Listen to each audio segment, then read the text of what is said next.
Start करते हैं। आज जो हम टॉपिक लेके चल रहे हैं वो है Amazon express launch training program का सेशन 3। पिछले 2 सेशन में क्या हुआ, मैं थोड़ा सा उसका आपको ओवरव्यू दे देती हूँ ताकि जिससे मिस हो गया है या जो नहीं देख सका उसको ये पता चल जाए कि आज के सेशन में क्या हो रहा है। ठीक है, तो फर्स्ट सेशन में हमने पूरा इंट्रोडक्शन दिया था अमेजोन का। उसके अंदर सारी अमेजोन की आपको चीजें बताई थी कि अमेजोन क्यों जरूरी है, क्यों अमेजोन किया जा रहा है। अमेजोन पढ़ने के बाद, स्किल सीखने के बाद आप कहाँ कहाँ और क्या क्या सर्विसेज दे सकते हैं। सेकेंड सेशन में हम आए थे कि अब अमेजोन हो गया, डिसाइड कर लिया कि अमेजोन पे करना है। अब क्लाइंट आपके पास आता है तो आपने उसको क्या पूछना है, किस तरीके से आपने स्टार्ट करना है उसके साथ अपने कन्वर्जेशन, और उसको किस तरीके से सेटिस्फाई करना है, कौन सी मार्केट उसको सजेस्ट करनी है, क्या बजट होना चाहिए। वो सारी चीजें डिस्कस करने के बाद आपने उसको मार्केट सजेस्ट करनी है। मार्केट सजेस्ट करने के बाद हमने अकाउंट खोलने की बात की थी, किस तरीके से आपने अकाउंट क्रिएट करना है। अकाउंट क्रिएट के आपको बताए थे कि कौन कौन से उसके मोड्स होते हैं, कौन सा आपने लेना है, क्या सिचुएशन हो तो कौन सा वाला अकाउंट क्रिएट करना है। उसके बाद हमने बात की थी कि अब हमारी शॉप ओपन हो गई, अब हमने क्या करना है, अब हमने करना है प्रोडक्ट फाइंड। प्रोडक्ट जो हमने रिसर्च करनी है वो बेसिकली है क्या, हमें किस तरीके से प्रोडक्ट ढूंढनी चाहिए, प्रोडक्ट ढूंढते वक्त हमें क्या क्या चीजें देखनी चाहिए। तो हमने इस हवाले से काफी बात की थी सेशन 2 में। मैं थोड़ा सा आपको क्विकली रिव्यू दे देती हूँ कि हमने प्रोडक्ट रिसर्च के हवाले से बात की थी, क्योंकि आज जो हमारा टॉपिक है वो उसी से कंटिन्यूशन में है। सब आपको थोड़ा सा उसका बैकग्राउंड पता होना चाहिए कि प्रोडक्ट रिसर्च करते हुए हमें क्या चीज देखनी चाहिए। प्रोडक्ट रिसर्च के बेसिकली टू, आप इसको सेक्शंस कह लें, टू में हम इसको डिवाइड करते हैं। नंबर 1 कि आपने प्रोडक्ट का आइडिया कैसे लेना है। नंबर 2, उस आइडिया को हमने एनालाइज कैसे करना है, उसकी एनालिसिस कैसे करनी है। तो लास्ट क्लास 2 में, सेशन 2 में मैंने आपको ये बताया था कि आप किस तरीके से आइडिया ले सकते हैं प्रोडक्ट का। और अब जो हम टॉपिक लेके चलेंगे वो ये लेके चलेंगे कि अब उस आइडिया को आपने वैलिडेट कैसे करना है। ठीक है, आइडिया लेते हुए हमें कुछ चीजों का ख्याल रखना था। वो किस बात का ख्याल रखना था कि हमें किस कैटेगरी में लेना है। सबसे पहले आपने ये चूज करना है कि किस कैटेगरी में आपने प्रोडक्ट ढूंढना है। और सबसे पहली बात ये कि अगर कोई क्लाइंट आपके पास, कोई ब्रांड रजिस्टर्ड क्लाइंट आता है, वो कहता है मेरा ब्रांड ऑलरेडी रजिस्टर्ड है, तो ऑफ कोर्स उसके माइंड में कोई ना कोई कैटेगरी होगी। ऐसा नहीं होता प्रोफेशनली कि आपके पास कोई ब्रांड लेकर आए और उसको ये पता ना हो कि उसने किस बात पे ब्रांड बनाया है। ठीक है, कौन सी चीज का ब्रांड बनाया है। जब ब्रांड हम बनाते हैं तो हम उसमें एक कैटेगरी सिलेक्ट कर लेते हैं, ताकि जब भी ब्रांड का नाम लिया जाए तो उसी कैटेगरी की चीजें नजर आए। जो बायर्स हैं उनको पता लग जाए कि ये ब्रांड इससे रिलेटेड है। लाइक पेप्सी ड्रिंकिंग ब्रांड है, ठीक है, आपने कोई ड्रिंक वहां पे आपको मिलेगी। मैकडोनल्ड्स आपको पता है कोई फूड शॉप है। इस तरीके से आपको पता होना चाहिए कि जो ब्रांड बना है वो किस कैटेगरी पे बना है। अगर आपके पास ऑलरेडी कैटेगरी लेके ब्रांड आया है, वो सॉरी, आपके पास क्लाइंट लेके आया है ब्रांड और उसको पता है कि मेरी कैटेगरी क्या है, तो आपने उसी में फाइंड करना है। ठीक है, और अगर बिल्कुल न्यू है, क्लाइंट कहता है नो आई डोंट नो, बस आपको जो लगे कि मार्केट में रन कर जाएगी वो आप ढूंढें, तो फिर आपने इन चीजों को अवॉइड करना है जो लिस्टेड है आपके सामने, या हम डिस्कस कर चुके हैं। इसके बाद फिर आपने ये देखनी है कि वो कैटेगरी गेटेड तो नहीं है। गेटेड और अनगेटेड के बारे में हमने बात की थी कि कौन सी गेटेड होती हैं। न्यू सेलर्स के लिए गेटेड कैटेगरी में जाना मुनासिब नहीं होता, क्योंकि उनको बहुत सारी डॉक्यूमेंटेशंस और टेस्टिंग्स वगैरह की रिपोर्ट्स रिक्वायर्ड होती हैं अमेजोन को, जो अक्सर प्रोवाइड नहीं कर पाते।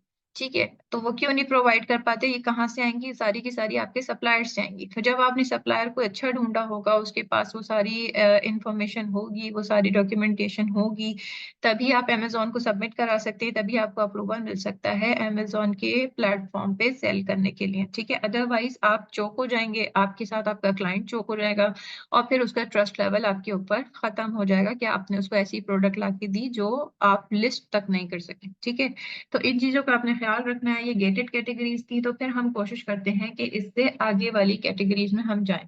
अब वो कौन सी कैटेगरीज हैं, किस तरीके से पता चलेंगी, वो ऐसे पता चलेंगी कि जब आप अमेजोन पे जाते हैं। अब हम यूएई की बात कर रहे हैं, ठीक है। अभी तक मैंने आपको मिक्स एंड मैच सारी चीजें बताई थी कि आप यूएस में करेंगे तो क्या होगा, यूके में करेंगे तो क्या होगा। अब मैं आपको यूएई के बारे में बात बताती हूँ, तो मैंने यहाँ पे लिखा है amazon.ae। उसके बाद मेरा जो डिलीवरी एड्रेस है वो इधर आपको यूएई का ही नजर आ रहा है। अब आपको कैसे पता चलेगा कैटेगरीज कितनी है और मुझे कौन सी कैटेगरी में चाहिए जाना है? आप यहाँ ऑल पे सिलेक्ट करेंगे तो ये सारी कैटेगरीज यहाँ पे आपको लिस्टेड हैं। इनमें से आप जो बिल्कुल आंख बंद करके जा सकते हैं कुछ कैटेगरीज में, वो कौन कौन सी है मैं आपको बता देती हूँ। वो आपकी हैं होम एंड किचन, ठीक है। और उसके अलावा है आपकी किचन एंड डाइनिंग, लगेज में जा सकते हैं आप, ऑफिस प्रोडक्ट्स में जा सकते हैं, पेट सप्लाईज में जा सकते हैं। पेट सप्लाईज में जो आपकी फूड आइटम्स हैं उसमें रिक्वायरमेंट होगी कोई ना कोई डॉक्यूमेंटेशन की, उसके अलावा सप्लाईज में नहीं होगी, ठीक है। उसके अलावा आप स्पोर्ट्स में जा सकते हैं, आप टूल्स में जा सकते हैं, ठीक है। ये कुछ इस तरीके के प्रोडक्ट्स हैं जो डेली बेसिस पे लोग उसको यूज भी कर रहे होते हैं, और उसके अलावा आप उसको अंदर हंट भी कर सकते हैं काफी चीजें। तो यहाँ से आपको कैटेगरीज पता चल गई। आप इधर से जाएंगे तो भी आपको यहाँ सारी कैटेगरीज लिखी हुई नजर आ जाएंगी। बाय शॉप बाय कैटेगरी आप इसके अंदर सी ऑल करके भी देख सकते हैं कि किस कैटेगरी में जाना है और कैसे क्या काम करना है। अब यहाँ तक आपकी बात हो गई। अब हम ये देखते हैं कि हमें वैलिडेट कैसे करना है। आइडियाज लास्ट टाइम हम डिस्कस कर चुके हैं कि कौन से आइडियाज, हम किस तरीके से आइडिया ले सकते हैं। दो तरीके होते हैं, एक मैनुअल और एक आप टूल से आइडिया ले लेते हैं। टूल्स में हम हेलियम 10 को यूज कर रहे हैं, ठीक है। उसके अलावा भी बहुत सारे टूल्स होते हैं जैसे कि जंगल स्काउट, लेकिन मैं अभी हेलियम 10 को लेके चलूंगी। हेलियम 10 की एक बात बहुत इंपॉर्टेंट बताई थी कि यूएई में हेलियम 10 थोड़े लाइक लास्ट ईयर से पहले थोड़ा सा आया है, ठीक है। इससे पहले यहाँ पर हीलियम 10 वर्क नहीं करता था। क्यों? क्योंकि ये मार्केट इमर्जिंग थी तो इसका डाटा गैदर नहीं हुआ हुआ था, इस वजह से हीलियम 10 यहाँ वर्क नहीं करता था। लेकिन अब हीलियम 10 वर्क करने लग गया, बट स्टिल यहाँ पर जो डाटा कलेक्शन है उसका वो लो है। वो कैसे पता चलेगा ये हम अभी आगे डिस्कस करेंगे कि किस तरीके से मैं इसको ये कह रही हूँ कि इसका डाटा कलेक्शन अभी तक भी कंप्लीट नहीं है। उसके बाद हम ये देखते हैं कि ये जो टूल्स हैं ये किस तरीके से कितना ऑथेंटिक डाटा लेकर आते हैं। ये तकरीबन भी आपको 70-80% ऑथेंटिक डाटा देते हैं। आपको 19-20 की गुंजाइश रखनी पड़ती है। आप आंख बंद करके ये नहीं कह सकते कि जो इन्होंने डाटा दिया है वो बिल्कुल सही है। मैनुअली भी काम किया जाता है, लेकिन मैनुअली में आपको मजीद बहुत टाइम लगता है। तो बेटर है कि आप टूल यूज करें और उसके बाद एनालिसिस करें, तो फिर ये आपके लिए बेहतर हो जाता है। अब हम वैलिडेशन की बात करते हैं कि प्रोडक्ट का आइडिया अगर हमें मिल गया तो फिर हम उसको वैलिडेट कैसे करेंगे। लेट्स सपोज मैं यहाँ पर प्रोडक्ट देखती हूँ होम एंड किचन में।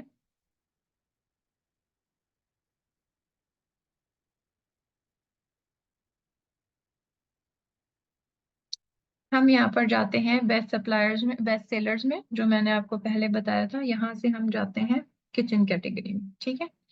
अब किचन में मैं ये देख रही हूँ कि यहाँ पर मेरे पास मजीद सब कैटेगरीज मौजूद हैं और यहाँ पर मेरे पास बेस्ट सेलर्स नजर आ रहे हैं, ठीक है। यहाँ से आप काफी सारे आइडियाज ले सकते हैं कि कौन सी प्रोडक्ट बेहतर है, लेकिन जरूरी है कि आप मार्केट प्लेस के हिसाब से प्रोडक्ट को सिलेक्ट करें। अब यहाँ पर मुझे ये दिख रहा है नंबर 1 पे ये टम्बलर बहुत ज्यादा हिट जा रहा है। उसके बाद किचन स्केल यहाँ बहुत रुझान है, लेकिन अगर आप हो सकता है किसी ऐसी कंट्री में जाएं तो वहां पर इतना रुझान ना हो। कुछ चीजों का रुझान नहीं होता, यहाँ जिपर बैग का बहुत रुझान है, या मॉप का बहुत रुझान है, ठीक है। इसी तरीके से एयर फ्रायर लाइनर्स हैं, इनका बहुत ज्यादा रुझान है। लेकिन अब हमने ये देखना है कि इसमें से कौन सी प्रोडक्ट है जो हम एनालाइज कर सकते हैं। अब मैं एक दफा देखना चाहूंगी कि ये 100 बेस्ट में से कौन कौन सी प्रोडक्ट्स हैं जो कि सेल आउट हो रही हैं। इसमें मुझे दो जगह यहीं पे एयर फ्रायर लाइनर दिख गया, दैट्स मीन ये बहुत हद तक सेल हो रहा है, ठीक है। टम्बलर दो दफा दिख गया, दैट्स मीन ये भी बहुत हद तक सेल हो रहा है। मुझे ये कप्स दिख गया, दैट्स मीन ये भी बहुत हद तक यहाँ पे सेल हो रहे हैं। डिस्पोजेबल का बहुत रुझान है, चाहे वो जिपर बैग हो, चाहे वो प्लास्टिक स्पून्स हो, चाहे वो स्टोरेज बैग्स हो। तो क्यों? क्योंकि यहाँ पर जो जगह है वो कॉम्पैक्ट होती हैं। इवन आपके किचन में भी चीजें बहुत कॉम्पैक्ट होती हैं, तो कोशिश ये होती है कि ऑर्गेनाइजर्स यहाँ पर ज्यादा से ज्यादा आपको सेल क्रिएट कर सकते हैं। क्योंकि लाइक यहाँ पर इतनी स्पेस नहीं होती है आपके पास, आप हर चीज में उसको ऑर्गेनाइज करके रखना चाहते हैं। तो इन चीजों में भी आप देख सकते हैं कि कौन कौन सी चीजें आपके लिए बेहतर हो रही हैं। ठीक है, अब हम यहाँ पर ये देख सकते हैं, ये टिश्यू रोल का स्टैंड है, ये भी यहाँ पे सेल आउट हो रहा है। नेक्स्ट अगेन यहाँ पे डिस्पोजेबल प्लेट्स आ गई हैं, अगेन डिस्पोजेबल कप्स आ गए हैं, किचन स्केल दोबारा आ गया है। अब इनमें से मुझे ये देखना है कि कौन सा ऐसा प्रोडक्ट हो सकता है जिसमें कंपटीशन कम हो और उसकी डिमांड ज्यादा हो। ठीक है, तो अभी तक मुझे टम्बलर दिखा, चले टम्बलर को चेक कर लेते हैं, ये मुझे थर्ड टाइम दिख गया है। इसी तरह यहाँ पे ये जो कप्स हैं ये मुझे दिख गए। अब मुझे जो क्राइटेरिया है मेरा देखने का वो क्या है, मैं एयर फ्राई लाइनर पे भी जा सकती हूँ, मैं डिस्पोजेबल पे भी जा सकती हूँ, और मैं टम्बलर पे भी जा सकती हूँ जो मैंने अभी तक देखा है। ठीक है, लेकिन आप एक चीज को गौर करिए, टम्बलर की प्राइस देखिए 100 है, ठीक है, एयर फ्राई लाइनर की 10 है। अगेन टम्बलर की देखिए 100 से ऊपर है, डिस्पोजेबल कप्स की देखिए लेस प्राइस है। अगेन टम्बलर की 100 है, यहाँ पर देखिए लेस प्राइस जा रहा है डिस्पोजेबल। इसका मतलब क्या समझ आता है, समझ ये आता है कि डिस्पोजेबल में मैं चली तो जाऊंगी, लेकिन क्या होगा, मेरे पास मार्जिन बहुत कम होगा। मुझे नहीं पता रहेगा कि मैं कितने का इसको सोर्स करूंगी तो मेरे पास कितने प्रॉफिट आएगा, कितने परसेंट। ठीक है, जबकि टम्बलर मुझे हर जगह 100 से ऊपर दिख रहा है। अब इसका क्या रीजन हुआ, ये मैंने वन गो में चेक किया। ठीक है, वो उससे मुझे क्या समझ आया, मुझे ये समझ आया कि जो प्राइसिंग है वो मेरे लिए इम्पोर्टेंट है। क्यों? क्योंकि अगर मैं बहुत ही छोटे प्रोडक्ट से स्टार्ट करती हूँ, जैसे कि 10 दरम, जैसे कि 15 दरम, जैसे कि 20 दरम, तो मेरे लिए फिजिबल यूं नहीं है कि मुझे इतनी कॉस्ट तो उसको बाय करके यहाँ तक लाने में, कहाँ तक लाने में, मैं कहाँ से बाय करूंगी हम नेक्स्ट क्लास में डिस्कस करेंगे। ठीक है, लेकिन जहां से भी मैं बाय करूंगी मुझे एटलीस्ट वो अपनी प्लेस तक लानी पड़ेगी, उसको अमेजोन को देना पड़ेगा या खुद डिलीवर करना पड़ेगा, तो मुझे वो जो शिपमेंट चार्जेस हैं वो भी उसमें एड अप करने पड़ेंगे। ठीक है, तो मेरे पास बचेगा क्या, मेरे पास बहुत ही कम मार्जिन बचेगा। तो बेटर है मेरे लिए कि मैं तकरीबन भी यूएई की मार्केट में 40 दरहम से ऊपर वाली प्रोडक्ट देखूं, 40-50 दरहम से ऊपर वाली। ठीक है, अब अगर आपके क्लाइंट का इतना बजट बनता है, वो ये कहता है कि मेरे पास इतना बजट है कि मैं 100 अबव प्रोडक्ट में जा सकता हूँ, वेल एंड गुड, लेकिन ये क्या है, ये इसकी सेलिंग प्राइस है, ये इसकी सोर्स प्राइस नहीं है। यकीनन जब ये सेल इतने का हो रहा है तो इसकी सोर्सिंग भी प्राइस इसकी कम होगी, तभी तो ये इतने का सेल हो रहा है। इतने का ये मिल नहीं रहा होगा बाहर मार्केट में होलसेल पे जितना ये यहाँ पर बिक रहा है। ठीक है, अब हम इसको कहाँ से चेक करेंगे प्राइसिंग को, ये सारी चीजें हम नेक्स्ट क्लास में डिस्कस करेंगे कि सोर्सिंग होगी कैसे, कहाँ से होगी, किस तरीके से। This is for an example, मैं ये लेके चल रही हूँ एग्जाम्पल कि ठीक है, टम्बलर मुझे अभी नजर आया, अब मुझे ये देखना है कि इसमें मुझे और क्या क्या चीजें हैं, क्या मैं इस मार्केट में जा सकती हूँ इस टम्बलर को लेकर या नहीं जा सकती, मुझे कैसे आइडिया होगा। मुझे अभी तक इतना आइडिया हुआ कि हाँ इसकी डिमांड है। क्यों? क्योंकि ये बेस्ट सेलर में अच्छा बिक रहा है, इसकी प्राइसिंग अच्छी है। ठीक है, अब हम इसको ओपन करके देखते हैं।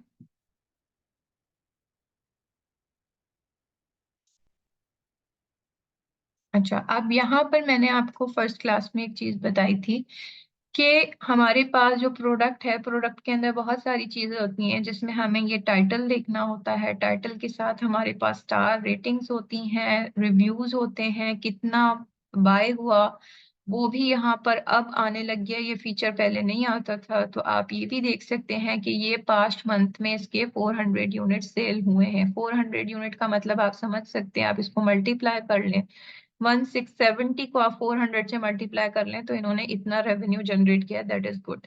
ठीक है, लेकिन अब आप यहाँ देखें तो इनके पास वैरायटी कितनी है, 1 2 3 4 5 6 7 8, 8 इनके पास वैरायटी है, और कलर्स भी इनके पास बहुत हैं। दैट्स मीन ये बहुत ही ज्यादा इनके पास जो वेरिएशंस हो गई हैं वो अच्छी खासी वेरिएशंस हो गई हैं। ये इसलिए यहाँ पर विन कर रहा है ये प्रोडक्ट कि इसमें बहुत सारी वेरिएशंस है।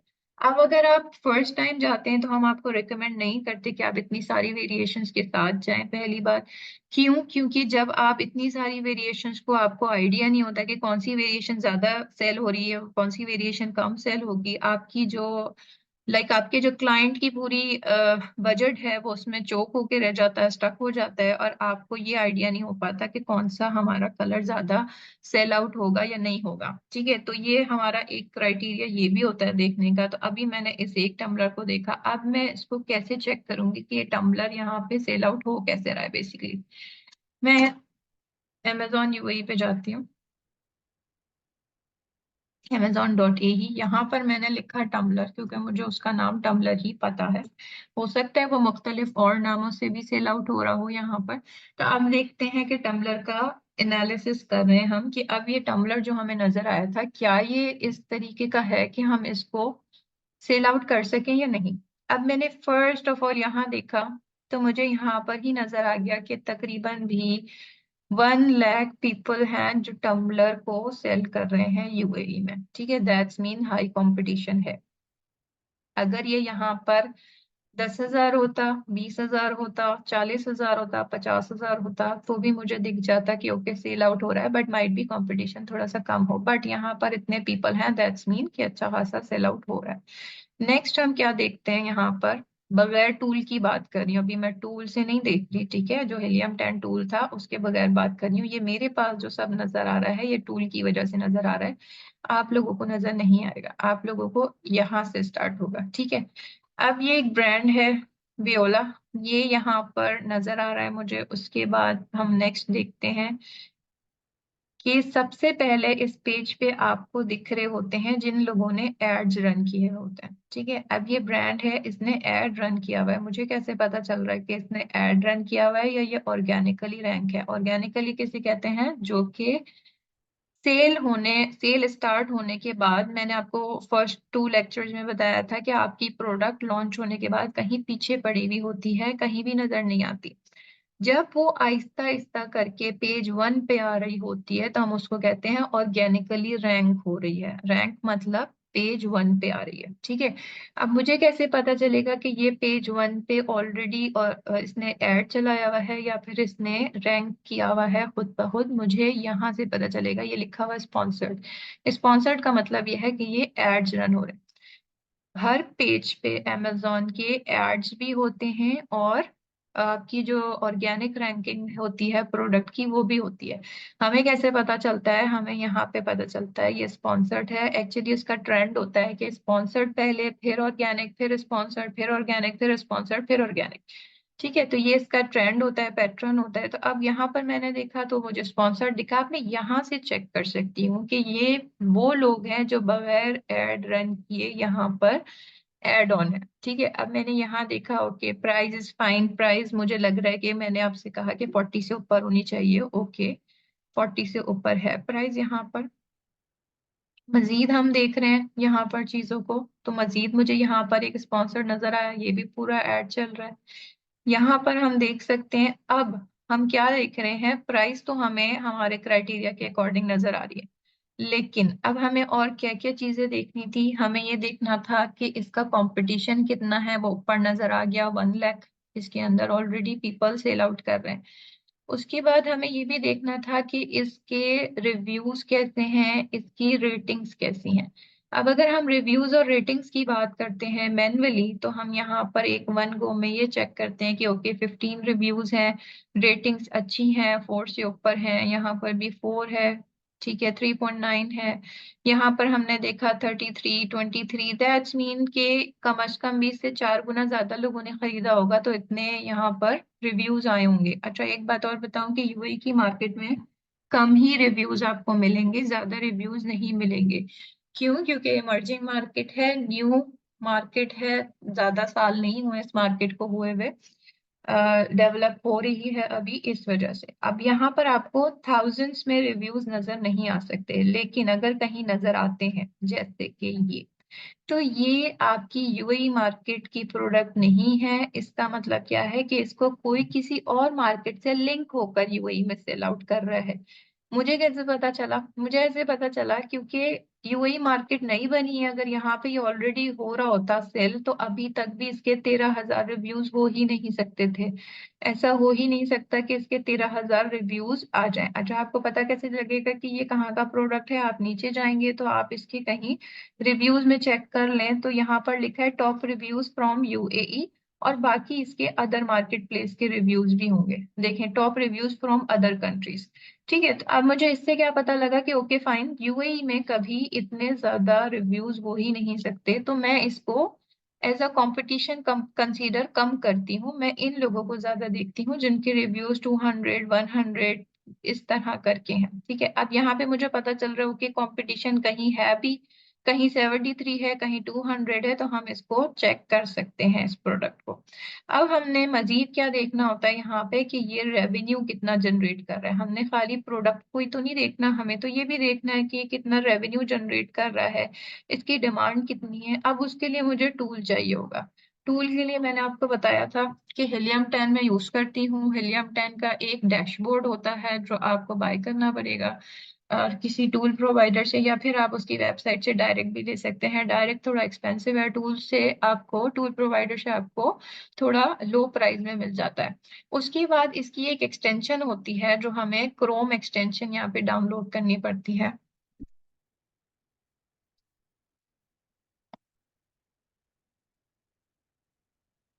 ये हीलियम 10 की क्रोम एक्सटेंशन आपको यहाँ से नजर आएगी। ठीक है, मैंने लिखा क्रोम हीलियम 10, तो यहाँ पर मुझे गूगल पे ये दिख गया। अब मैं इसको क्लिक करती हूँ तो मुझे यहाँ पर एक्सटेंशन नजर आ जाएगी। यहाँ पर मेरे पास लिखा हुआ है रिमूव फ्रॉम क्रोम, इसलिए क्योंकि मेरे पास ऑलरेडी ऐड है। आपके पास लिखा होगा ऐड टू क्रोम, तो आप उसको क्लिक करेंगे तो ये आपके पास ऐड हो जाएगा। उसके बाद फिर आपको इसको यहाँ पे पिन करना पड़ता है। ये सेम मार्क है इसका, ये मेरे पास ऑलरेडी यहाँ पर ऐड है। ठीक है, जब मेरे पास ये एक्सटेंशन आ गई तो अब मुझे इस एक्सटेंशन से क्या करना होता है कि मैं एनालिसिस करती हूँ। मैंने एक मैन्युअली एनालिसिस कर लिया, मुझे लगा मैं इसमें आगे बढ़ सकती हूँ, ठीक है, नहीं बढ़ सकती मैं वहीं से क्विट कर जाऊंगी। लेकिन अब मुझे टूल से इसमें चेक करना है। और क्या क्या चेक करना है, हमने लास्ट टाइम डिस्कस किया था कि कुछ 12 हमारे पास कंपोनेंट्स होते हैं जो कि हम वैलिडेट करते हैं। हम उसमें देखते हैं reviews, search volume, average price, revenue, amazon sell कर रहा है नहीं कर रहा, ब्रांड डोमिनेशन है या नहीं है, ट्रेंडी है, सीजनल है प्रोडक्ट, वेट कितना है, प्रोडक्ट की रेटिंग्स कितनी है, कंपीटिंग प्रोडक्ट्स कितनी है, और वैल्यू एडिशन कितनी है। हम एक वन बाय वन इसको लेके चलते हैं। सो यहाँ पर अब मैंने इसको एक्सरे के साथ, ये हीलियम 10 की एक्सटेंशन ओपन हो गई। यहाँ पे मैंने एक्सरे को क्लिक किया तो मेरे पास वो पूरे जो पेज अभी मेरे पास खुला हुआ था टम्बलर का, उसका ये पूरा डाटा फैच करके मेरे सामने लाके दे देगा। ठीक है, अब ये फैच करके जो डाटा ला रहा है, एक नजर इसको देख लेते हैं कि क्या कह रहा है। यहाँ पर ये मेरे पास कीवर्ड है टम्बलर, क्योंकि मुझे पता था कि इसको यही कहते हैं। हो सकता है इसके 10 नाम और भी हों जो हम आहिस्ता आहिस्ता रिवील कर सकते हैं। ठीक है, कैसे, टूल ही हमें बताएगा कि इसके और क्या नाम। यहाँ पर अगर मैं देखूं तो ये एसपी लिखा हुआ है, इसका मतलब ये वो स्पॉन्सर प्रोडक्ट है जो कि एड के साथ चल रहा है। मैं इसको नहीं काउंट करूंगी अपनी वैलिडेशन में, मैं ऑलवेज ऑर्गेनिक प्रोडक्ट्स को काउंट करूंगी जो कि यहाँ पर और उसके बाद है। ठीक है, मैं टॉप 10 प्रोडक्ट्स को या फिर टॉप 20 प्रोडक्ट्स को देख सकती हूँ। 1 2 3 4 5 6 7 8 9 10। ठीक है, मैं अभी के लिए 10 प्रोडक्ट्स को देखती हूँ। अब मुझे इसमें देखना क्या है, अब मुझे इसके लिए देखना क्या है, मुझे ये देखना है कि यहाँ पर ये प्रोडक्ट के सारे नाम लिखे हुए हैं। ये एसिन लिखा हुआ है, सब प्रोडक्ट्स का मैंने बताया था एसिन किसे कहते हैं। ये ब्रांड नेम है कि ये कौन कौन से ब्रांड्स इसमें है, प्राइस है, उनकी सेल्स है। यहाँ पर सेल मुझे मैन्युअली पता नहीं लग रही थी, बट अब मुझे टूल से पता लग गई है कि कितनी सेल्स हो रही है। अगर आप इस वाले प्रोडक्ट को देखें तो इसकी 1017 सेल्स है पर मंथ। ठीक है, इसी तरह इसकी भी 1000 सेल्स बता रहा है पर मंथ। ये रेवेन्यू है, रेवेन्यू मतलब उस सेल से जितनी आपकी सेल्स जनरेट हुई है, उससे जितना भी आपके पास अमाउंट आया है उसको रेवेन्यू कहते हैं। बीएसआर बेस्ट सेलर रैंकिंग है आपके पास, वो यहाँ पे नजर आ रहा है। उसके अलावा हम यहाँ पर देख सकते हैं कि ये फीस लिखी हुई है। ये किस बात की फीस है ये हम नेक्स्ट उसमें डिस्कस करेंगे। बट amazon के प्लेटफॉर्म पे जब आप सेल करने जाते हैं चीजें, तो amazon आपसे चार्जेस लेता है कि आप उसका प्लेटफॉर्म यूज करें। ठीक है, तो वो फीस होती है। उसके अलावा एक फीस और होती है, मैंने आपको FBA और FBM बताया था। जब आप FBA करते हैं, फुलफिलमेंट बाय amazon, तो amazon वहां से आपका ऑर्डर पिक पैक करके शिप करता है आपके कस्टमर तक, उसके भी amazon आपसे चार्जेस लेता है। ठीक है, तो ये फीस इस तरीके से यहाँ पे लिखी हुई है। इसी तरह यहाँ पे एक्टिव सेलर्स हैं कि कितने लोग किस प्रोडक्ट को सेल आउट कर रहे हैं, या रेटिंग्स हैं, रिव्यूज हैं, साइज टायर, मतलब कि क्या ये साइज में स्टैंडर्ड साइज है, बिग साइज है, स्मॉल साइज है। मैंने आपको बताया था कि आपने 2 kg से ज्यादा पे नहीं जाना। बाय बॉक्स हमारा काम नहीं है, जब होलसेल मॉडल होता है ये वहां पर काम आता है। इसी तरह ये जो एक्टिव सेलर्स है ये भी होलसेल मॉडल में काम आता है। एफबीए जो लोग कर रहे हैं वो नजर आ रहा है, जो एफबीएम कर रहे होंगे वो भी यहाँ पर नजर आ जाएगा आपको। डायमेंशंस है प्रोडक्ट की, वेट है और डेट क्रिएशन के ये कब बना है। ये इतनी सारी इंफॉर्मेशन मैं मैन्युअली चेक नहीं कर सकती, और कर भी सकती हूँ तो मुझे उसके लिए बहुत सारा टाइम चाहिए।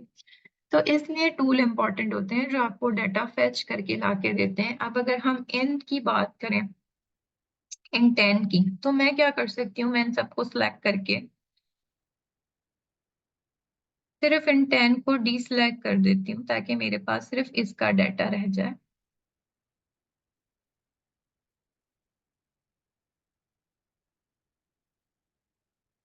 ठीक है, मेरे पास 10 प्रोडक्ट्स रह गए हैं, बाकी सबको मैं डिलीट कर देती हूँ यहाँ से। उसका क्या फायदा हुआ? उसका फायदा ये हुआ कि अब मुझे इन सब का टोटल देखने में आसानी होगी। यहाँ पर पहले यहाँ पर 60 प्रोडक्ट्स थे, 60 में से मैंने 50 को डिलीट कर दिया, सिर्फ 10 रहे जो टॉप 10 नजर आ रहे थे स्पॉन्सर्ड के बगैर।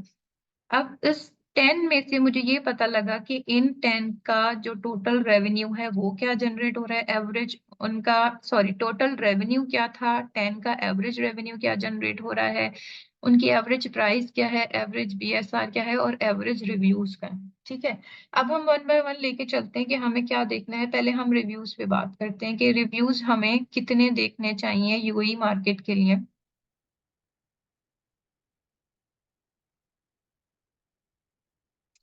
यूएई मार्केट के लिए हमारी कोशिश होती है कि रिव्यूज हमारे 100 से अंदर अंदर रहें। ठीक है, 100 से बाहर हो जाते हैं हमारे रिव्यूज तो वो हमारे लिए मुश्किल हो जाता है उसको कॉम्पीट करना। जो अगर हो भी तो वो 2 से ज्यादा लोग ना हो। कोशिश होनी चाहिए कि कम से कम भी 8 लोग जो है वो उनके रिव्यूज 100 से अंदर होने चाहिए। अब हम यहाँ पर देखते हैं कितने के 100 से अंदर हैं। 1 2 3 4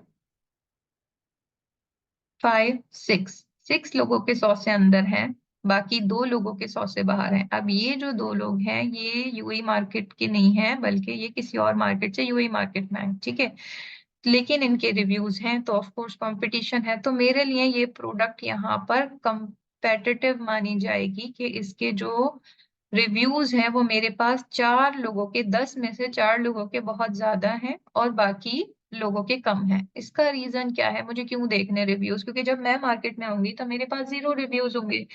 रिव्यूज कब आते हैं? जब आपकी कोई प्रोडक्ट से बाय करता है, बाय करने के बाद उसको पसंद आती है तो वो रिव्यू लिख जाता है, और ये आपको भी अंदाजा है कि हर कोई रिव्यू लिख के नहीं जाता। तो मेरे पास अगर कोई 10 बायर लेके जाते हैं तो उसमें से कोई एक दो बायर अगर रिव्यूज लिखते हैं तो इसका मतलब मुझे इतने रिव्यूज जमा करने के लिए कितनी सेल्स चाहिए होगी? अच्छी खासी सेल्स चाहिए होगी। ठीक है, तो ये मेरे लिए compete करना मुश्किल हो जाएगा अगर इसके सब यहाँ पे जो 10 हैं, 10 में से अगर 8 या 7 लोगों के रिव्यूज 100 से ऊपर होते। ठीक है, और मेरे पास लाइक 2 लोग ऐसे होते हैं जिनके रिव्यूज 30 होते, 40 होते, तो मेरे लिए इस मार्केट में सरवाइव करना मुश्किल हो जाता। बट अभी मेरे पास ग्रे जोन है कि मैं इसमें जा भी सकती हूँ और नहीं भी जा सकती, क्योंकि मुझे 2 लोग ऊपर नजर आए हैं और बाकी सारे के रिव्यूज कम है। ठीक है, तो हम इसको लगते हैं ग्रे जोन।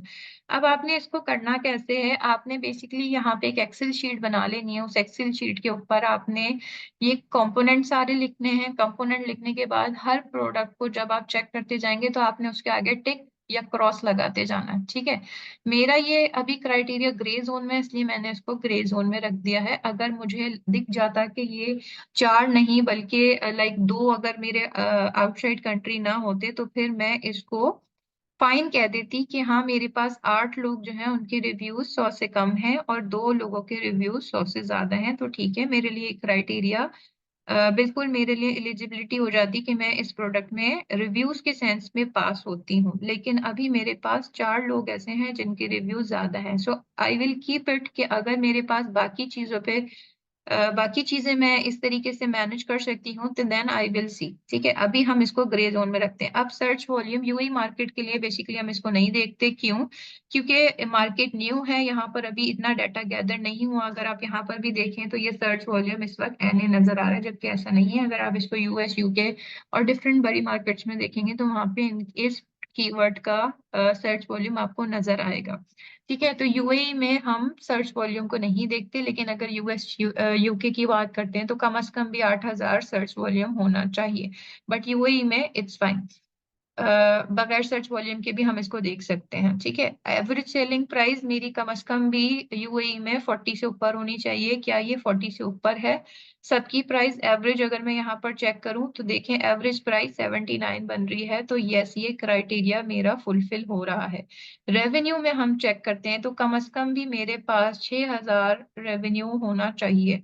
कम से कम भी लोगों को 6,000 बनाना चाहिए। कितने लोगों को बनाना चाहिए? कम से कम 10 में से 6 लोगों को तो बनाना चाहिए। ठीक है, इसमें देखिए आप 2,000 बन रहा है यहाँ पर।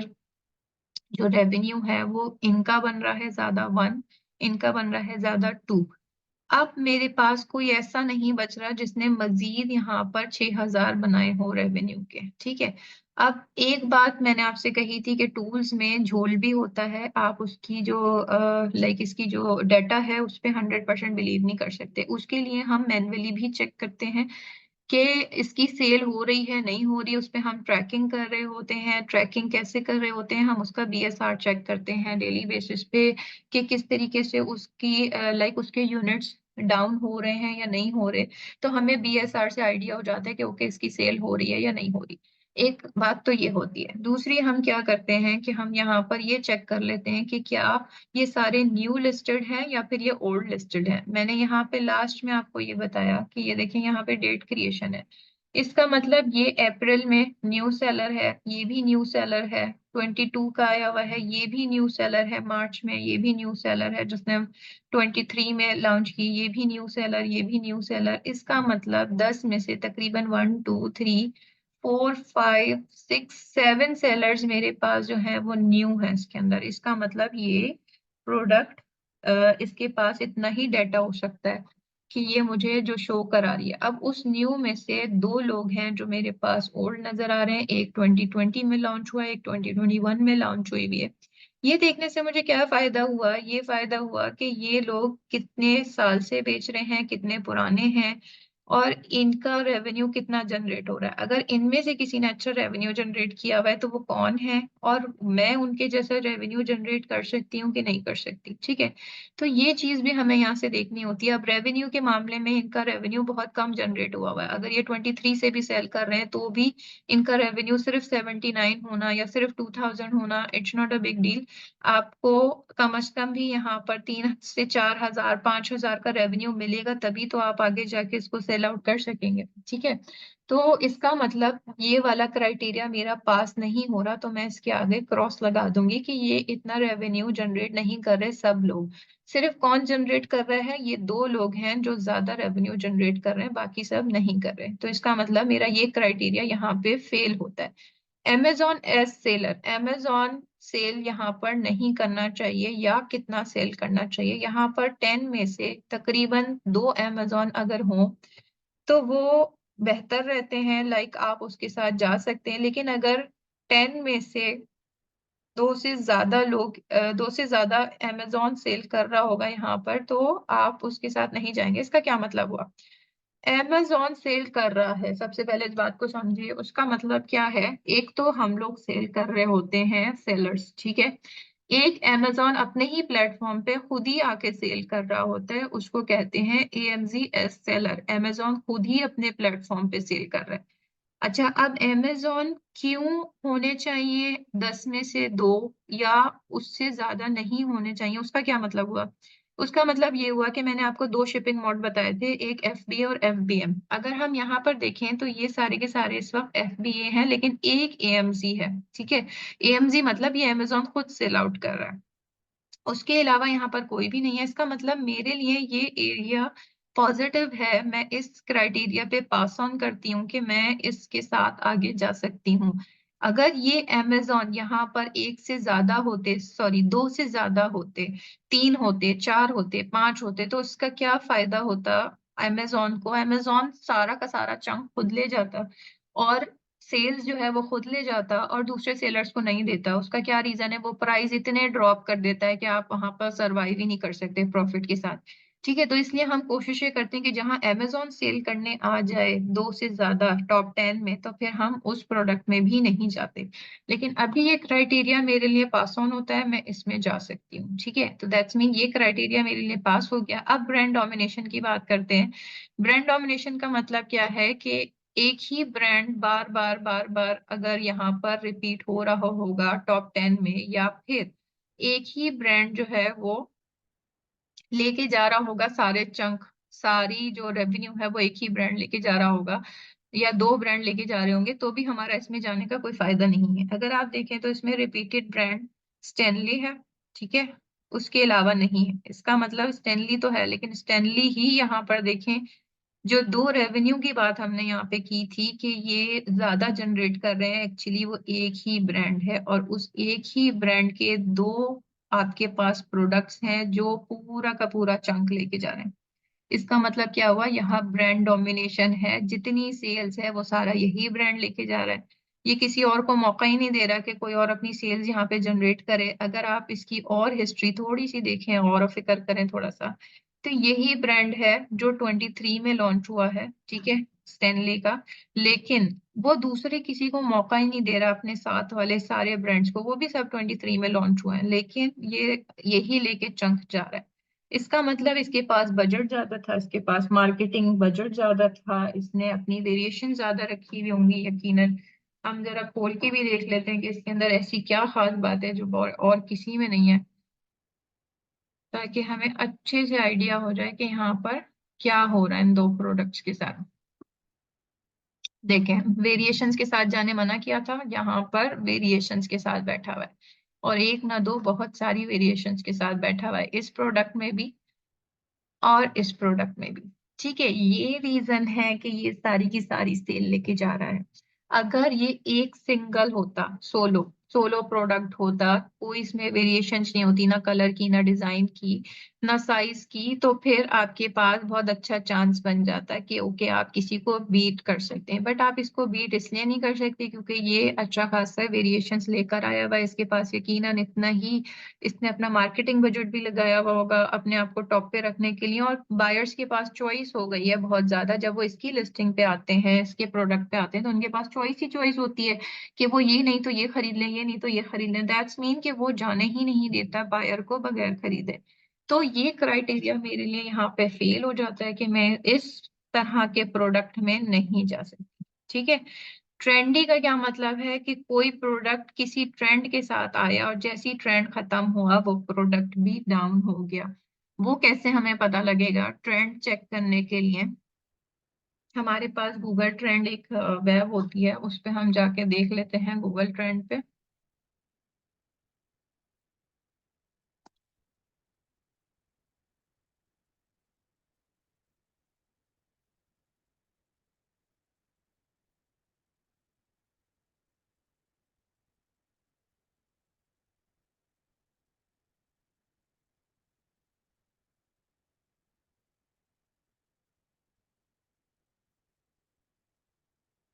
मैंने यहाँ पे मार्केट प्लेस सेलेक्ट की, यूएई की, और उसके बाद मैंने अपना वो प्रोडक्ट लिख दिया जो मुझे चेक करना था कि क्या ये ट्रेंडी है कि नहीं यूएई में। तो यहाँ पर मुझे आके क्या पता चला, नीचे आप अगर इसका ग्राफ देखें तो ये आपको पास्ट डे का बता रहा है। मैंने इसका देख लेना है पास्ट 5 इयर्स। पास्ट 5 इयर्स में टम्बलर यूएई में किस तरीके से सेल आउट हुआ है? अच्छा हुआ है, फिर डाउन है, फिर अच्छा है, फिर डाउन है, फिर अच्छा है, फिर डाउन है। दैट्स मीन कि ओके फाइन, ये एक बिकने वाली प्रोडक्ट है यहाँ पर। ठीक है, तो मुझे यहाँ से ये पता चल गया कि ओके ये एक बिकने वाली प्रोडक्ट है, इसका सब कुछ बहुत अच्छा जा रहा है। अगर मुझे इसमें आना है तो मुझे बहुत ज्यादा कुछ ऐसी स्ट्रेटेजी लगानी पड़ेगी, मैं उस ब्रांड को डाउन कर दूं जो कि मैं एज अ न्यू सेलर नहीं कर पाऊंगी। ठीक है, तो मैं इस प्रोडक्ट में नहीं जाऊंगी, लेकिन मेरा ट्रेंड इसमें मैच कर रहा है कि ये प्रोडक्ट यहाँ पर ट्रेंडी नहीं है। अगर ट्रेंडी होती तो किस तरीके से आपको नजर आती, ट्रेंडी होती तो वो आपको उसका ग्राफ ऐसे नजर आ रहा होता है कि बिल्कुल ही इसका ट्रेंड नहीं था। एक वक्त में बहुत सारे लोगों ने इसको बाय करना शुरू कर दिया, बहुत पीक पे गई, और अब इसको दोबारा से कोई नहीं खरीद रहा। ठीक है, ऐसा नहीं है। टम्बलर के साथ जो हमने अभी देखा है ग्राफ, तो इसका जो ग्राफ है वो ट्रेंडी नहीं आ रहा। इसका मतलब ये है कि ये प्रोडक्ट ट्रेंडी नहीं है, ये लोग यहाँ पर यूज ही करते हैं। तो ये प्रोडक्ट वैसे क्राइटेरिया के हिसाब से पास ऑन हो रही है, लेकिन मेरे अदर क्राइटेरियाज इसके साथ मैच नहीं कर रहे। मेरे जो 12 क्राइटेरियाज मैंने कंपोनेंट्स यहाँ पर बताए थे, तो उसके साथ ये अभी तो यहाँ पर ट्रेंडी नहीं है, दैट इज वेरी फाइन। लेकिन ब्रांड डोमिनेशन ये क्रॉस हो गया है, क्योंकि मैं इसके साथ नहीं जा सकती इस प्रोडक्ट के साथ। इसके रिव्यूज मैंने ग्रे एरिया में रखे हुए थे, इसके रेवेन्यू जनरेट नहीं हो रहा था। इसका मतलब ये ओवरऑल अभी तक फेलियर प्रोडक्ट है जो एनालिसिस हम कर रहे हैं। लेकिन मैं क्यों इसको कंटिन्यू कर रही हूँ, ताकि आपको ये पता लग जाए कि हम किस तरीके से प्रोडक्ट देखते हैं। इस वक्त अगर आप लोग देखेंगे अपने क्लाइंट के लिए, तो आप यहाँ रुक जाएंगे। क्यों रुक जाएंगे? क्योंकि आपको आगे देखने का कोई फायदा नहीं है। आपने देखा इसके रिव्यूज, ठीक है, हम आखिर में सोचते हैं अगर ये बहुत सारी चीजें बिल्कुल सही होती है 12 की 12 और सिर्फ इसमें ग्रे जोन होता है, तो हम इसमें जाने के लिए स्ट्रेटेजीज लगाते हैं। अभी क्या हुआ कि इसने रिव्यू तो ग्रे जोन में रखे ही थे, रेवेन्यू भी जनरेट नहीं हो रहा, ब्रांड डोमिनेशन भी है, दैट्स मीन हम इसके अंदर अब नहीं जा रहे। ये फेलियर प्रोडक्ट है। लेकिन कंटिन्यूएशन में क्यों बताया जा रहा है आपको? ताकि आप जो दूसरे प्रोडक्ट को अगर इसी तरीके से एनालिसिस करेंगे, तो आपको एनालिसिस करना आ जाए कि ये प्रोडक्ट हम इस तरीके से एनालाइज करते हैं। अब सीजनैलिटी की भी यही बात है कि सीजन जब होता है, प्रोडक्ट आ जाती हैं, जैसे कि विंटर सीजन आया, विंटर प्रोडक्ट्स आ गई, वो आपने लाइक उसको सबने यूज किया, और जैसे ही विंटर खत्म वो सीजन खत्म और आपकी प्रोडक्ट डाउन हो गई। हम ऐसी प्रोडक्ट में भी नहीं जाते। लेकिन अभी टम्बलर जो है वो सीजनल प्रोडक्ट नहीं है। आपने देखा कि वो गूगल ट्रेंड्स पे ओवरऑल पूरे साल बिक रही है, दैट्स मीन वो ये क्राइटेरिया पास ऑन करती है। वेट अगर हम इसका देखें, तो हमें वेट किस तरीके से चेक करना होता है, अगेन हम इसी टूल्स में जाते हैं और यहाँ पर हम इसको वेट चेक करते हैं। वेट आप देखिए ये केजी में होता है, 0.79 से लेकर यहाँ पर 1 kg 2 kg तक ही आ रहा है। इसका मतलब वेट हमारे क्राइटेरिया में पास ऑन हो रहा है। हम यहाँ पर इसका एवरेज भी लेके देख सकते हैं, बट 1 गो में मुझे नजर आ रहा है कि ओके, ये हमारा वेट का क्राइटेरिया यहाँ पर पास ऑन होता है। प्रोडक्ट रेटिंग कितनी होनी चाहिए? तकरीबन भी 4.2 होनी चाहिए। आप यहाँ पर देख सकते हैं प्रोडक्ट रेटिंग ये रही। इसमें मोस्टली देखें तो 4.3, 2 आपके पास 3.9 3.8 आ गए, बाकी सारे 4 पे जा रहे हैं। अगर आप इसका एवरेज लेंगे तो ये तकरीबन आपका 4.3 से ज्यादा ही बनेगा। तो इसका मतलब ये क्राइटेरिया भी मेरा पास ऑन हो सकता है, हो गया है। ठीक है, सॉरी, प्रोडक्ट रेटिंग का। अब कंपीटिंग प्रोडक्ट्स की बात हमने की थी, तो यहाँ पर हमने कंपीटिंग प्रोडक्ट्स देखा था, ये 1 लाख लिखा हुआ आ रहा था। ये डाटा के पीछे देखिएगा कि यहाँ पर 1 लाख लिखा हुआ आ रहा था। इसका मतलब कि यहाँ पर बहुत सारे लोग सेल आउट कर रहे हैं, तो कंपटीशन भी है। अब मुझे वैल्यू एडिशन का क्या मतलब है?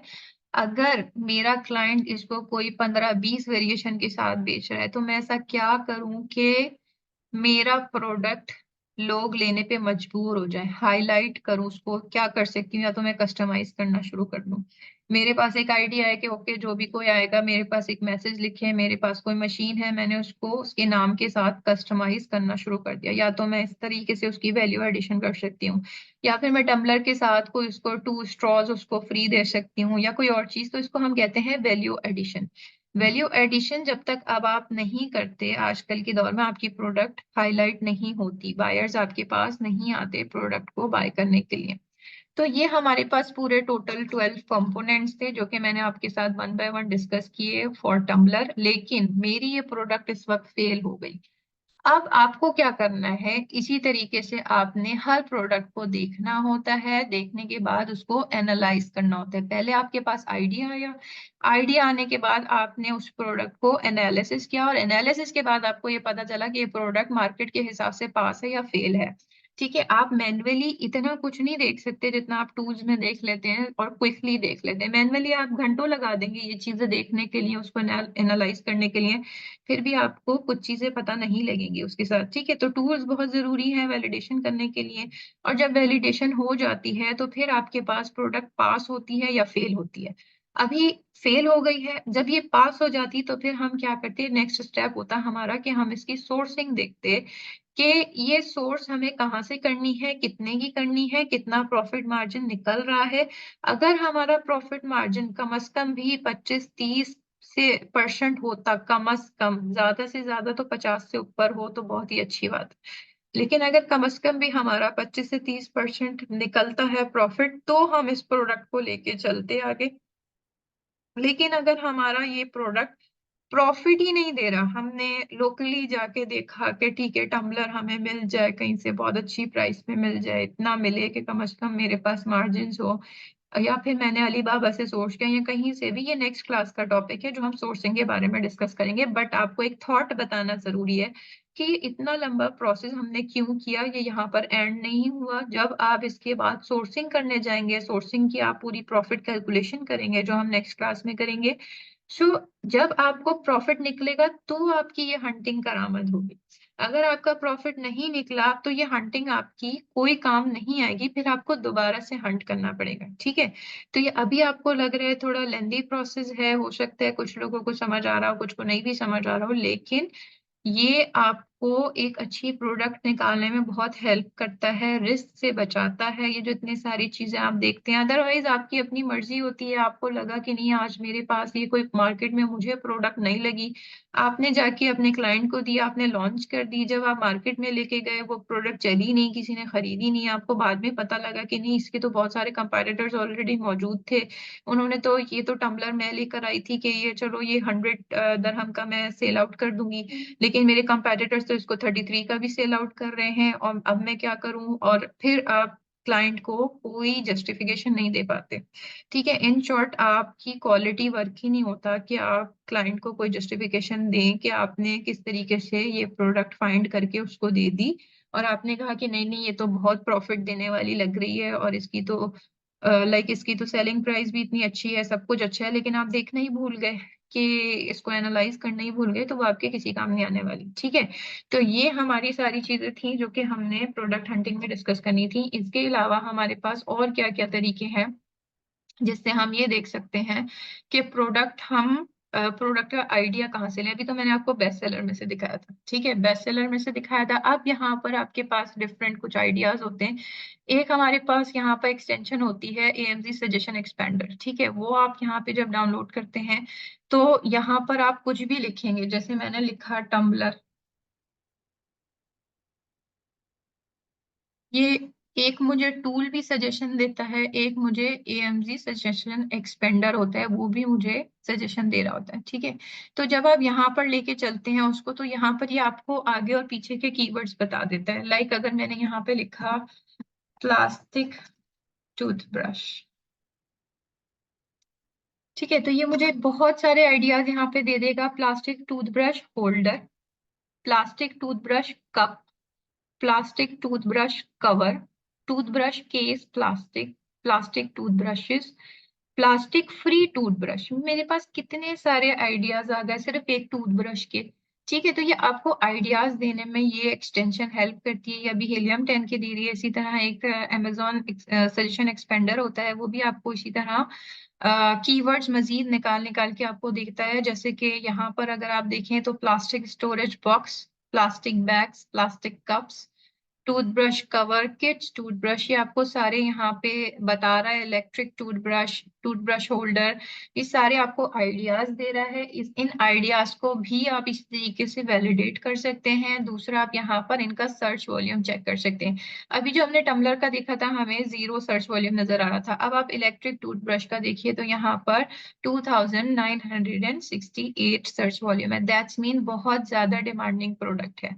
ठीक है, तो अब आप इसको भी इसी तरीके से पूरा एनालिसिस करते हैं। ठीक है, तो अब हमारे पास हुआ क्या, इसका जो समरी निकली वो क्या निकली कि आप डिफरेंट आइडियाज डिफरेंट तरीकों से ले सकते हैं। अपने पास मैन्युअली देखें, टूल से देखें, सर्च बॉक्स से देखें, कैटेगरीज में जाके देखें, बेस्ट सेलर्स में देखें, कोई और प्रोडक्ट आपको नजर आ जाती है वहां से देखें।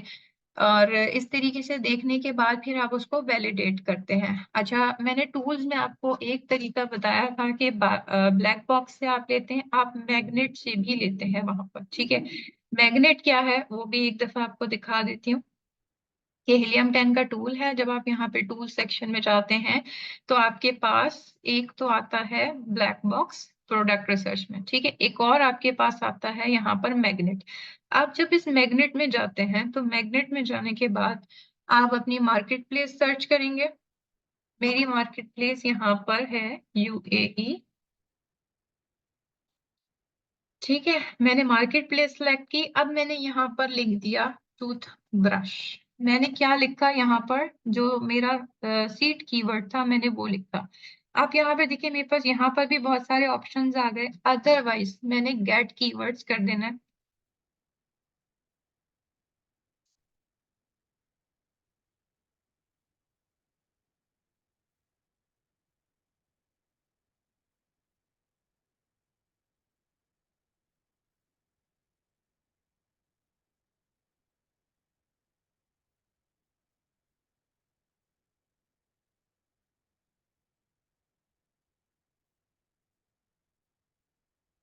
अब इसने मुझे पूरा डेटा फैच करके ला दिया है। टूथब्रश के पास, इसके पास जितने भी आसपास जितने भी इसके पास प्रोडक्ट होंगे इसने मुझे सारे लाके दिखा दिए होंगे। यहाँ पे टूथब्रश देखिए, यहाँ पर इसका सर्च वॉल्यूम भी ज्यादा है, खाली इलेक्ट्रॉनिक ही नहीं, ओनली टूथब्रश का भी ज्यादा है। अब मैंने इसको यहाँ पर, इसने सारे मुझे कीवर्ड्स दे दिए हैं। और ये अगर आप देखें तो बहुत इंपॉर्टेंट सेक्शन है सर्च वॉल्यूम का। मैंने इसको सर्च वॉल्यूम को सॉर्ट कर दिया हाई टू लो। अब मुझे क्या पता चला कि इलेक्ट्रिक टूथब्रश सबसे ज्यादा है यहाँ पर, फिर टूथब्रश है, फिर मैं नीचे और जाऊं तो मुझे आइडियाज मिल रहे हैं। ये मैं क्या कर रही हूँ, ये मैं मजीद आइडियाज ले रही हूँ। अगर मुझे ब्लैक बॉक्स से आइडिया नहीं मिला, मुझे अपने मैनुअली किसी चीज से आइडिया नहीं मिला, मुझे बेस्ट सेलर से आइडिया नहीं मिला, मुझे सर्च बॉक्स में लिख कर आइडिया नहीं मिला, या मुझे किसी इट्सी ईबे पिंटरेस्ट वगैरह से भी मुझे कोई आइडिया नहीं मिला, तो मैं इधर मैग्नेट पे भी चेक कर सकती हूँ। मेरे माइंड में कोई एक प्रोडक्ट हो, अब उससे रेलिवेंट जितने भी कीवर्ड्स होंगे वो यहाँ पर मुझे दिखा देगा, और मैं उसमें से कोई आइडिया ले सकती हूँ कि ठीक है, मैं अगर ये नहीं बेच सकती तो मैं कुछ और बेच सकती हूँ। जैसे कि ये आप देखें टंग क्लीनर, ठीक है। मैंने शुरू कहाँ से किया, टूथब्रश से, लेकिन मुझे यहाँ पर एक प्रोडक्ट नजर आ गया टंग क्लीनर। ये भी लोग बहुत पसंद करते हैं, ठीक है। और इसका भी सर्च वॉल्यूम 1000 है। दैट्स मीन कि मैं इसको भी एनालाइज कर सकती हूँ। तो क्या हुआ, आपके दिमाग से एक आइडिया आया, टूल ने आपको 10,000 आइडिया मजीद दे दिए उसके अंदर। उसमें से भी आपने सर्च वॉल्यूम से सॉर्ट किया और अपने लिए कोई एक आइडिया सेलेक्ट कर लिया जिसका सर्च वॉल्यूम भी नजर आ रहा था। अब आप उसका उसी तरीके से दोबारा पूरे 12 कंपोनेंट्स को चेक करेंगे। 12 कंपोनेंट चेक करते करते अगर आपका पहला दूसरा तीसरा कंपोनेंट ही आपका फेल हो जाता है तो आपने आगे चेक नहीं करना। जैसे कि रिव्यूज बहुत ज्यादा हैं, यहीं छोड़ दीजिए, आगे मत टेस्ट कीजिए उसको। इसी तरह अगर ब्रांड डोमिनेंसी निकलती है, आगे नहीं जाइए, मत उसको चेक करिए। इसी तरह अगर अमेजोन बहुत ज्यादा आपको दिख जाता है कि टॉप 10 में कोई 4 दफा अमेजोन है, आगे मत जाइए, आगे की चीजों को मत टेस्ट करिए, यहीं रुक जाइए, फिर किसी और प्रोडक्ट पे जाइए। इसी तरह अगर रेवेन्यू पे ही अगर आपको यहाँ पता चल जाता है कि रेवेन्यू जनरेट नहीं हो रहा तो यहीं रुक जाइए, फिर किसी और प्रोडक्ट को टेस्ट करिए, ठीक है। तो ये सारी चीजें थी जो हमें आज कवर करनी थी कि किस तरीके से आपने हंटिंग करनी है और क्या क्या चीजें आपने नोट करनी है। आई होप सो मैंने सारी चीजें यहाँ पर कवर कर दी हैं, ठीक है। अब अगर आप लोगों को सवाल करना है तो आप कर सकते हैं। यहाँ पे हम अपना हंटिंग का जो सेक्शन है वो कंप्लीट करते हैं। किसी को सवाल करना है तो मुझे चैट में लिख दीजिए, अदरवाइज फिर हम इसको वाइंड अप करेंगे। सबको क्लियर है?